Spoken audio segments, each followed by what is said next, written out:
Datta, thank you for the very interesting your presentation. And you spoke about the development in China of the e-mobility market. Yes. And I think in India, when we compare that with India, we are lagging behind quite a lot. Yeah. But in certain sectors, I think we are very hopeful, the two-wheeler, three-wheeler sector penetration. Yeah. How do you see that going forward for the Indian market? Thanks, Rajesh, for having me here. Our pleasure. I think, India is taking a very calibrated path. Sometimes being late is not a bad idea. Right. So, Right. China has a very unique trajectory. Right. A lot of policy support and the adoption is much higher. Right. India is looking at two-wheeler market, Right. the city commute, low power two-wheeler market, which perhaps will adopt faster. Right. The three-wheeler cargo, intra-city, light commercial vehicles, perhaps we'll see higher adoption. Right. Passenger three-wheelers are looking at how to bring the cost of ownership down. If that happens, I think that will be a big change. Right. The fleet in India may look at having electric vehicles. Right. Likes of Ola or Ramayatri and others who may want to have the fleets. Right. They may look at more of electric vehicles. Right. The commercial vehicles perhaps would be may have a different strategy. Right. So that's, I think it's a mixed mode in India. Right. Passenger cars is beginning to see more traction. Passenger cars, many people are looking at the first car being an electric vehicle.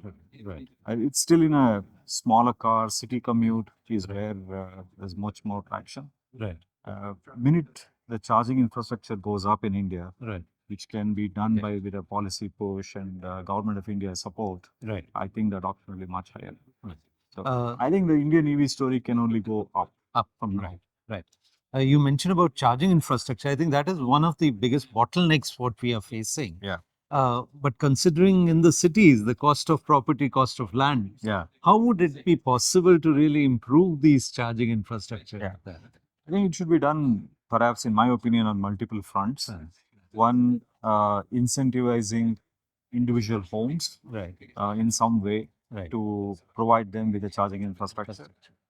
The government agencies perhaps will also transition into this space. If you see in Bangalore, the BESCOM, who already have enough real estate, are setting up charging infrastructure. And today's fuel stations perhaps can also double up as charging infrastructure.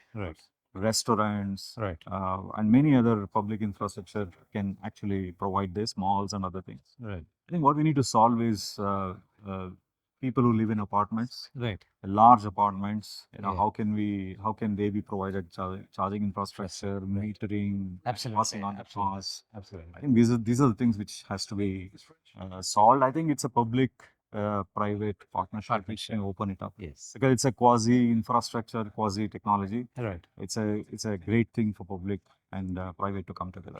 Right. Thank you so much for being present with us today, My pleasure. Datta, and your very extremely interesting and knowledgeable presentation. Thank you so much. And wishing Bosch Global Solutions also all the very best Absolutely. in the e-vehicle domain also. Thank you so much and have a wonderful seminar.